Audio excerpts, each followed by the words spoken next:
Welcome back to Definitely Not Definitive. I'm Ken. And I'm Bethany. And we're just a terrific team in love. Those reactions from Team Fortress 2.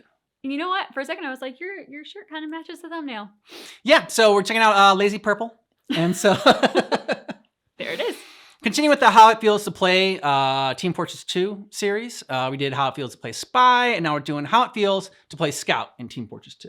Okay. And if you want all of our Team Fortress 2 reactions, go ahead and check out the description of this video. We got a playlist there for you, as well as a link to our Patreon where you can get early ad-free access to videos like this. Yes. All right. Are you ready? Yes. Let's do it. Yes! Hey, so let's do it too.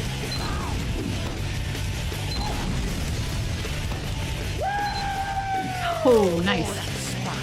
That's the way you do it! Move it, lads! Real nice effort, Chucklehead. I don't think I saw that one coming. Come on, man. Your head's up. I can't. Oh! Soldier, move. Damn it. Oh, what's up? I cannot move. My head. Attaboy. Come to daddy. Wait.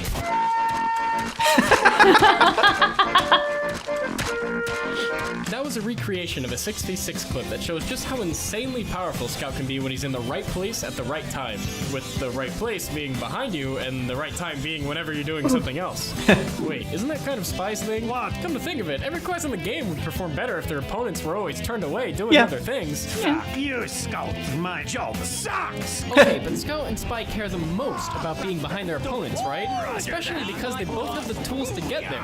Spy with his on-demand invisibility and ability to disguise as the enemy team, and Scout with his, being really fast. What's that? I'm a freaking blur.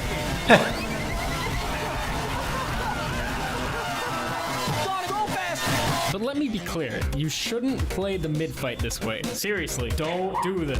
Yes, the clip is a little contrary to what I'm saying. Yes, I did kill 3 of them and single-handedly win the mid-fight, but please, try to ignore that. See, what I didn't show you is what it took to get there. At this point here, I'm forcing my team to fight 5v6 for at least 10 seconds, which might be how long the fight lasts. This clip is from the round right after the last clip, and you can see I'm a little nervous that they'll be ready for my cheesy flank this time. It is basically an insult to their intelligence for me to try this again, and You pint-sized mutt. but you don't have to bait your team to get behind the enemy. Scout's speed lets him take all sorts of aggressive routes, and when you get your chance, you wait as long as you can for the perfect stop. This is it. This is the moment. If you play any Scout at all, this image is causing your brain to release dopamine. You got him. That demo's as good as dead. You carried this team fight. What's that? You want to shoot, don't you? There's no need. We all know you hit the shot. Just look at the crosshair. Its luscious curves are overflowing with his hitbox. It's screaming out that every pellet will connect. We can move on to the next scene. No? No. Fine.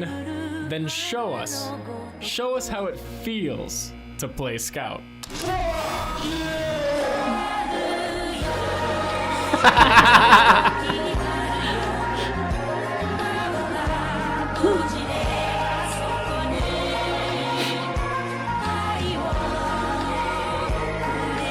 Orgasmic.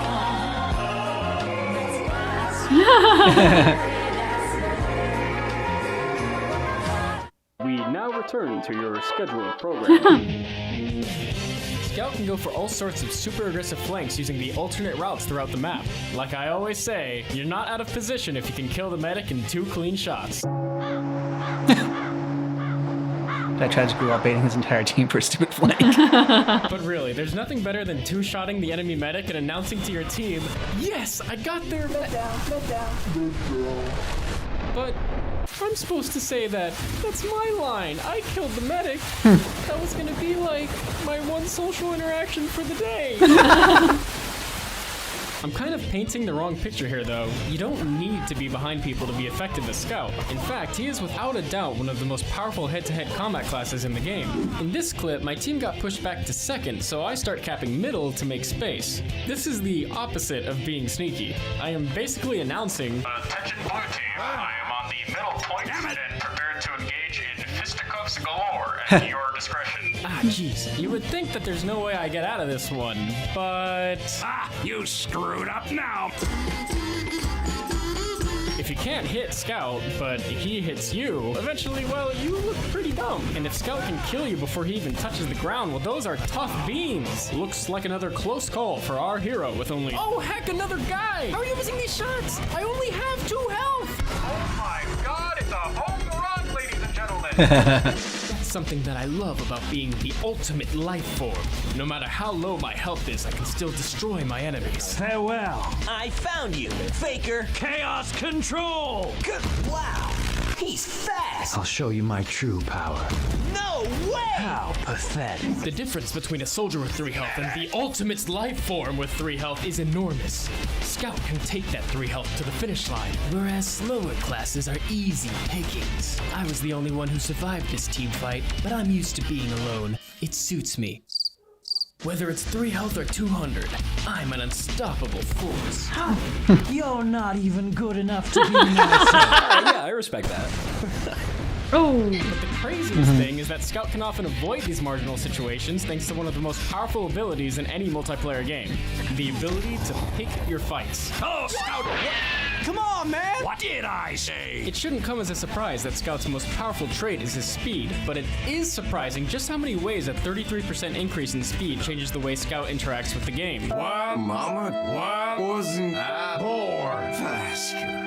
I can run around and be like, whoa, nope, that's not a good situation. Then wait a second and say, just kidding, this is a great situation. Of course, I'm a little out of position in the enemy spawn, so I'm gonna have to rely on my speed to get me out of here. Oh. Are you seeing this? One wrong move and I was toast. We were over here, and they were going this way like, ow, and I was going this way. So we were crossing paths. So I would have died if I went straight, and I would have died if I went a little more to the left, and I would have died if I turned a little later, and I would have died. Point is, I survived. Then this guy's like, I found you. okay, look, that joke's over. You're done here. But my thirst for blood has only begun. I'm back in there lickety-split, running circles around them. I'm practically unstoppable at Bricks, pal. Alright, look, no one's perfect. Another benefit of picking your fights is that you can completely ignore classes you can't deal with. Here, I'm trying to be sneaky, but get spotted by their sniper right away. I know I shouldn't do it. I know I've been called out. I know I'll get caught, but... I don't care what they throw at me, even if it's... Nice hustle, tons of fun. Next time I need a salad. You bleeding idiot! Medic, don't dial on me! Bad.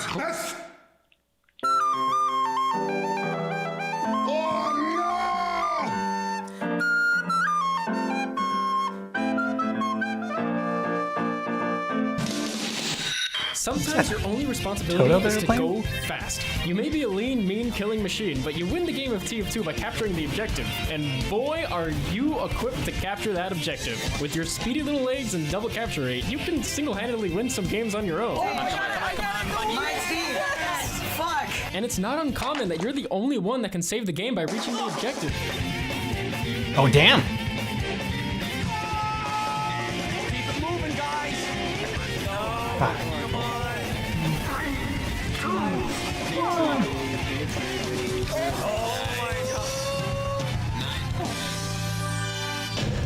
Barely made it. I will not tolerate a single comment saying that I was not the difference maker there.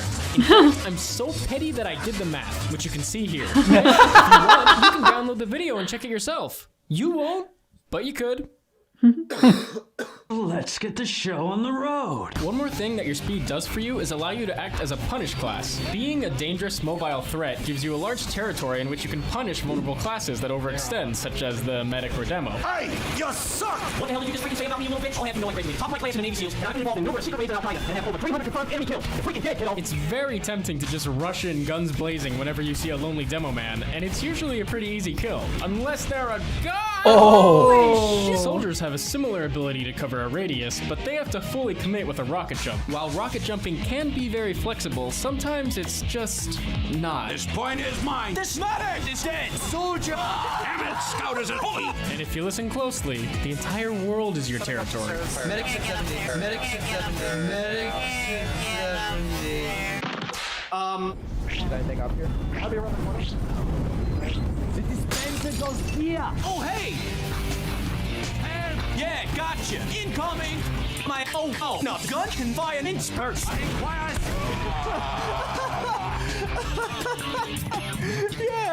Yeah.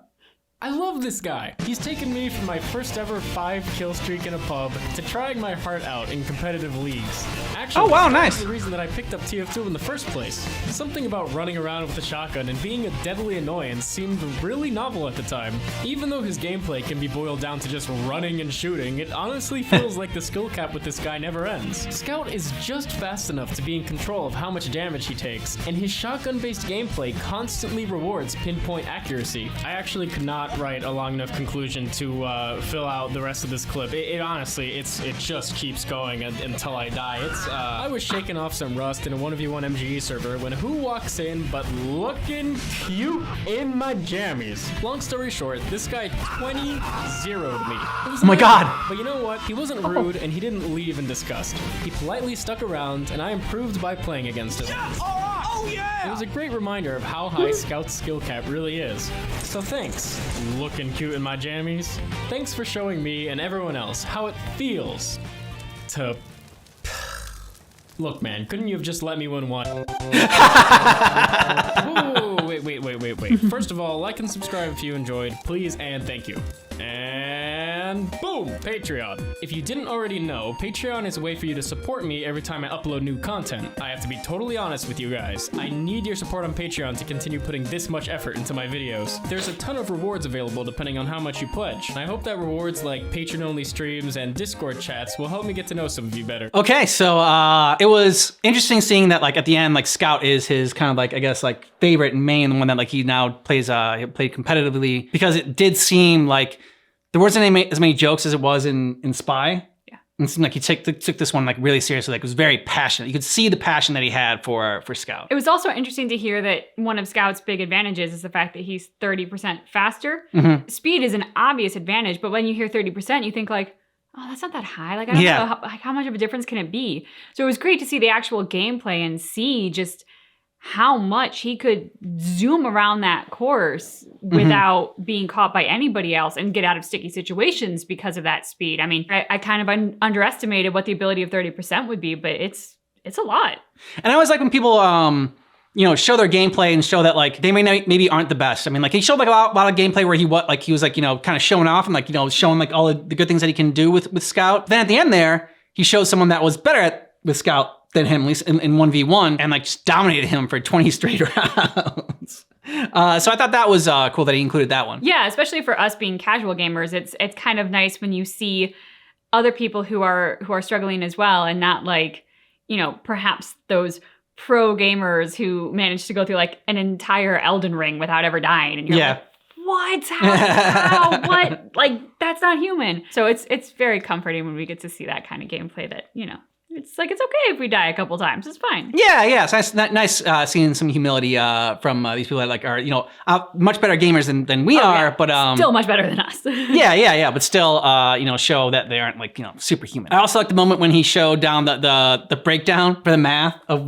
I know. He's like, if you don't think that I actually did have that much of a, you know, didn't single-handedly win this match for me, I broke it down into math, and he had a whole document for it and everything. And so just kind of like that, it's like I get that. Like I've made stuff like that for games, or, you know, for other things where you just like, you get so, it's like a compulsion or something like that. You got to break it down. Like, I mean, for my comic books, I have like a spreadsheet and everything like that. And I have never seen my husband become as type A as he became when he brought home his comic books from his mom's house. Yeah. I've been with you over a decade. Mm-hmm. True. And this was a side of him I had never seen before.